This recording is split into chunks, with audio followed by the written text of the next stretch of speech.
Hi guys, and welcome to Escape Wheel Watch Reviews. My name is Steve, and today we're going to be reviewing the Phorcydes Ph2.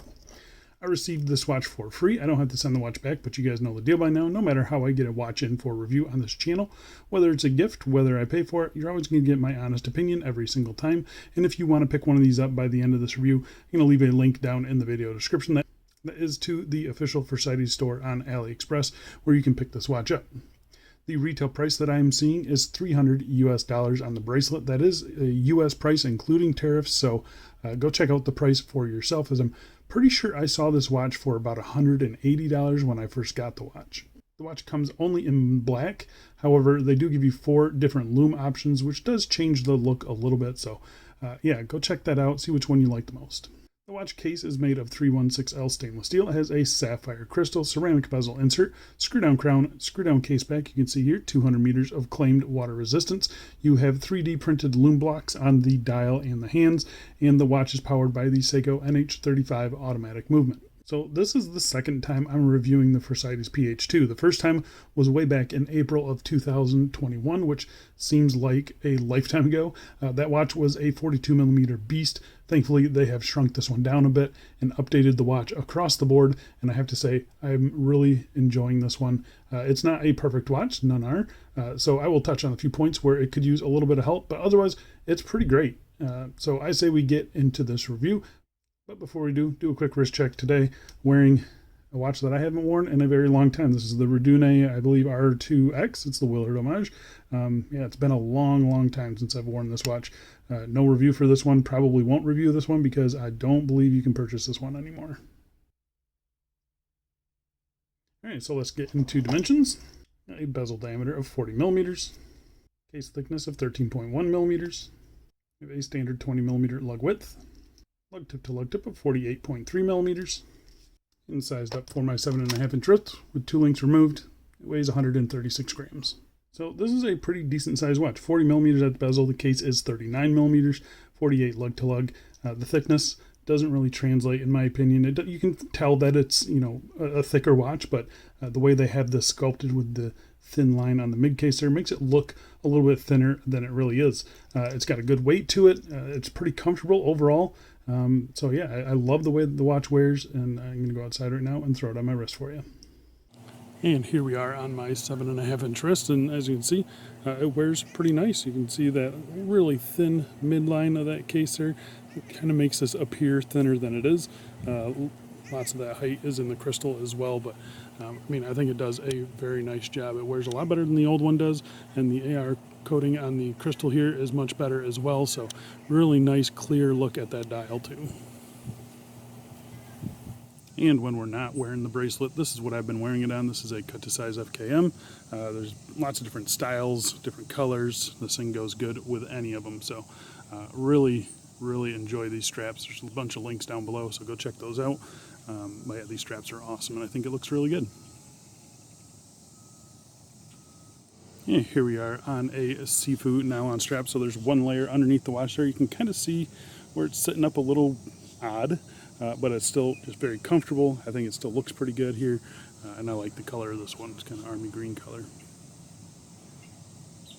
Got one last strap for you though. And lastly, here we are on a kind of electric blue nylon strap, 2 layers underneath the watch there. It gives you an idea of how it'll sit. Again, sitting a little bit funny, but I still think it looks pretty darn good. Super comfortable, obviously. Love this strap. I don't have a link for you, but yeah, just wanted to show you a little bit of a brighter color on this one. Because again, this thing will go with anything. All right, let's go back inside. Let's get back to this review. All right, so let's talk about case finishing. So the case finishing is nicely done. You have circular brushing on the tops of the lugs there, as you can see. On the case sides here, we have a horizontal brushing. You can see it's a little bit inconsistent where you can really see the streaking there, but not really here. It's not a big deal. It's not something that I really noticed until I put it under the macro lens here. Flipping it to the crown side here, you have a 6.6 millimeter screw down crown. It's not signed or anything like that. It's very domed and bubbly. Nicely done, lots of grip on it. I think it looks pretty cool. And flipping it over to the case back here, you can see screw down case back, simple notches there to get a tool in, and You have a spec sheet around the outsides. That's Phorcydes Ph2. It's all done very, very smooth. There's no sharp edges on this at all. As far as the case back goes, there is some sharp edges on the case itself, and that's this bottom edge right here, which is a pretty typical spot for, you know, sharp edges on watches. And the nice thing is that this sits up off your wrist, so it doesn't ever contact it, and you just don't feel it. The only time you feel it is when you have it in hand. But I will say that is a little sharp. I did mention it to them, and they're going to look into it, and hopefully they'll fix that on the next version of this watch if they ever make one. So yeah, it's something just to be aware of. It's really not that bad and doesn't really affect how it wears. I've worn this watch quite a few times now, and it has never been uncomfortable on wrist. So let's talk about the bezel. So first off, we have a ceramic bezel insert, and those markings there, they are filled with Lume. So getting up real close, you can see they're nice and crisp, and really no issues with those other than the fact that they're very minimal, and you kind of get lost as far as your bearings. This is supposed to be your 12 o'clock marker, and it just kind of looks like everything else. So other than that, I like the minimal look to it. It's just a little bit more difficult to use. But the bezel itself, kind of raised up, a really thin coin edge there. As you can see there, it's brushed on that bottom edge, and it just looks really nice and very grippy. Plenty of grip on this, really fine coin edge, but very nicely done. Doesn't feel sharp or anything like that. The resistance is a little weak on it. It's pretty easy to turn this watch. I haven't, because this is such like a low profile knurling on the bezel, I haven't accidentally knocked this out. But you can see here there is just a little bit of play in the bezel, and then like I said, the bezel action is pretty light. There you can hear the clicks. They're okay. It actually sounds pretty good and feels pretty good. It's nice and even resistance all the way around. But like I said, there's pretty much play in every spot. There's no like vertical bounce to this thing. I mean, I can feel it, but I can't really see it. If you press on the bezel, it's not like rocking or anything like that. So yeah, it's just something to notice. That I did mention this one to them as well. Hopefully they will address this with a little bit more of a solid clicking feeling and a little bit less play in the future. But yeah, it's not a bad bezel. It's just not my favorite bezel. All right, so let's talk about the crystal. Test it for sapphire. It is positive for sapphire. So this was a pretty big and nice surprise from them. They have upgraded this to a box dome sapphire. As you can see here, nice and tall box dome.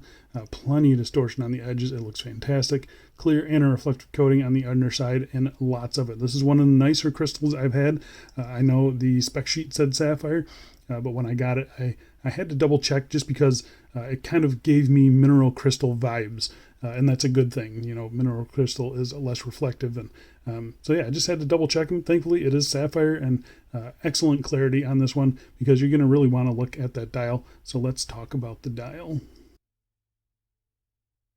All right, so getting up close and talking about this dial, we have a matte black on the background, and then we do have a little bit of a cutout there. You can see the Phorcydes logo, the P. It is a sandwich style, so the layer underneath is loomed, which is kind of cool. We have a printed minute track around this inside ring here, or you can see around the outside there's no ring printed at all. It's really an interesting look. You know, time telling is a little bit, I will say, different than other watches, but it's not any more difficult once you get used to it. The big thing here is that we have 3D printed loom blocks everywhere.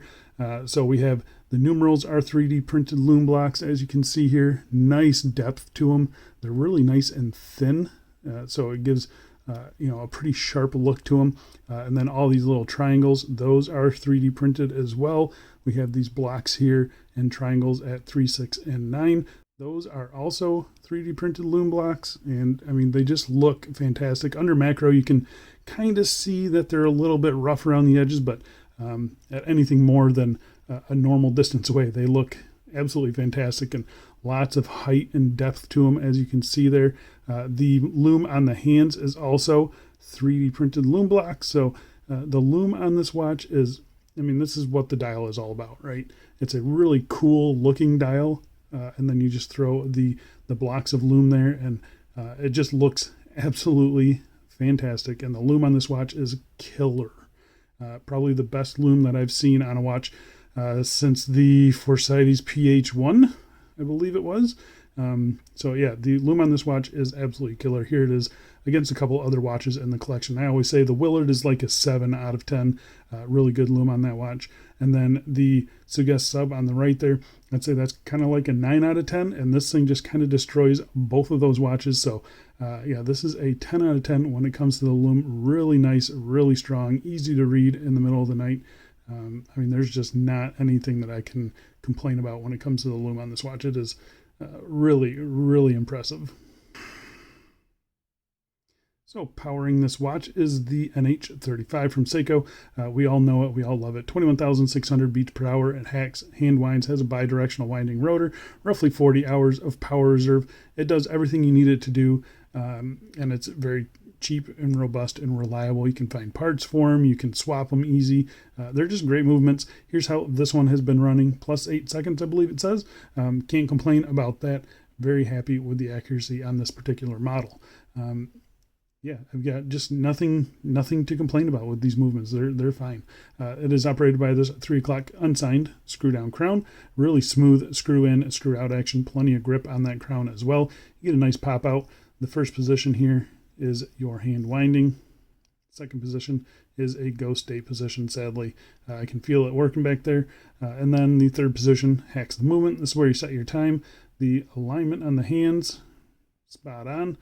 So really happy with that, really happy with the action on the crown. It feels nice and solid.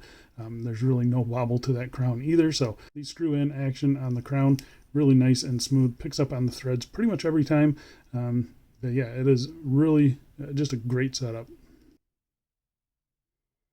All right, so let's talk about the bracelet on the watch. So this is a new addition to this watch. They just added this probably, I don't know, about a month and a half ago, and that's why I ended up picking this watch up. So it is a solid link bracelet with solid end links. It is a 7-link bracelet, as you can see here. Those little beads there, I'm going to call this kind of a beads of rice style bracelet. Those each are individual little pieces. It's not like one block. So you get really nice articulation. The finishing, as you can see here, very nice. Brushed on the outer lugs, brushed on the beads too. They kind of have this crease down the middle. I didn't review it for you guys, but I did have a Woolbrook skin diver for a while, and I had a very, very similar bracelet. This feels just as nice as that bracelet was. So yeah, I do like this bracelet. I think it's nice. It's very comfortable. You can see here we have screws for sizing. I removed 2 for my 7.5 inch wrist. It is 20 millimeters. It tapers down to 16 millimeters at the clasp. And another small issue that I have is with the end links. So you can see the fitment of the end links. I'm fine with that. That's kind of how my Woolbrook looked as well. The end link fitment is nice and tight in here as well. Like I mentioned, there is a quick release spring bars, which is nice. But the finishing on these end links are not the best. I'm hoping you guys can kind of see that. It's something I didn't really notice until I got up real close to them, but if you do look with the naked eye, you can still see them, but you can see there's kind of like some pitting on those end links, on the 3 little beads there on the end links. So yeah, just something I wanted you to be aware of, and I did tell them about that as well. So yeah, they're in talks with their manufacturer, and they're going to get those cleaned up. So as you can see, they're just not the prettiest. They don't match the rest of the links. When you get up close on these other links, they look pretty much perfect. So yeah, just a little bit of a disappointment on that. Other than that though, pretty happy with the end links. And then moving our way to the clasp here, we have a on-the-fly clasp. Sadly, there's no signage here. I'd like to see the Phorcydes branding on this. It's just kind of a big blank slab, but I will say this is an awesome on-the-fly clasp. It's one I haven't seen before. Very nicely done. We have a nice polished chamfer here, which doesn't really flow with the rest of the case, but I don't really care. This has been all very nicely rounded off. There's no sharp edges on this at all. We have 2 button pushers here to release it, fully milled on the inside. Nice tight tolerances there, nice tight tolerances here. This thing opens and closes exactly like you would expect. Nice and solid click there as well. So it's very reassuring. The nice thing about this, like I mentioned, it is an on-the-fly system, and this is how this one works. So you press this button here, and then you slide this whole mechanism. It's a really interesting system, and I don't know if I can show you exactly how it works, but you can kind of see there's a little track in there with some notches. I would say there's probably about 7 millimeters of adjustment there. It works really good. I've got no real complaints with it. You do have to depress it to pull it out, but to push it in, you can just move it. So I like to put it on wrist a little bit big, and then I can tighten it down to my preferred tightness. And yeah, I mean, it's just a great clasp. I like this one more than what I've seen on San Martin and some other ones, just because it's a little bit lower profile and it's a little bit shorter. and it's just not as chunky and a much cleaner look as well without the screws in the side. So I do really like this clasp. I think more Chinese OEMs should be using this one. Yeah, I'm hoping to see that one in the future. So I do really like that. I think the bracelet itself is actually really good. One thing I did mention too for Phorcydes is this bottom edge here, a little bit sharp. You can feel each individual little corner here. Like that is a sharp corner right there. So you do feel that while it's kind of sliding on your wrist, but once it's on your wrist, and as long as it's not like sliding around, I've had no issues with it. It doesn't pull hair or anything like that. And again, it's just been comfortable for me. So yeah, it's just something that I feel like you notice more in the hand than you do on the wrist. So yeah, I do like the bracelet on this watch. So there you go, guys. That is the Phorcydes Ph2 version 2. I'm guessing they're going to call this one the version 1. I reviewed about 4 years ago.